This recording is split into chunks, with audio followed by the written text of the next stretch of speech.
Hey guys, this is Gaijin Hunter. While everyone's initial reactions this weekend is focusing around Monster Hunter Rise, I'm just as excited for Monster Hunter Stories 2, Wings of Ruin.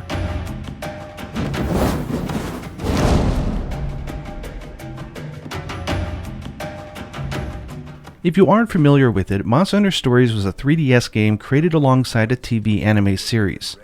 The spin-off focused on a group of young riders, those who share a strong bond with their monsters and fight alongside them. I'm so glad you're still alive.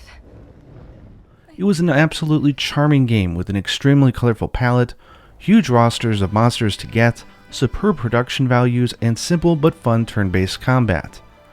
You can't even call it an underappreciated title because everyone I know who has played the game has fallen in love with it. The problem is actually that not enough people played it, so I'd call it underexposed. Monster Hunter Story 2 focuses on a main character called Red, who's the descendant of a legendary rider, and a young Wyverian girl who has been entrusted with a Rathalos egg. All the Rathalos in the lands are starting to disappear in the world, and it's up to them to figure out why. Details are still scarce, but it seems like this is a unique story in the lush universe of Monster Hunter Stories, so don't worry if you didn't play the first one or see the TV anime. I myself had limited coverage of the first game since the TV channel that aired the anime in Japan had Capcom aggressively copyright claim any video with a cutscene from the game. That's not going to be the case this time though. I played the first game from start to finish with Yuna, and it was her first major introduction to this series. I'm absolutely delighted to learn more, and will cover this game on my channel as well. Anyways, I just wanted to share that I'm excited about this game. You should be as well, and I'm looking forward to sharing more details as we learn more. My initial thoughts from this trailer is the game is gorgeous. Look at the graphics. This is good, pretty much as the TV anime was. To me, it's like Monster Hunter and a location like Pokemon Sun and Moon and the graphics of Breath of the Wild had a baby. It looks gorgeous. It seems like we're still going to have these nice open worlds, so I'm going to assume that it's going to be turn-based combat.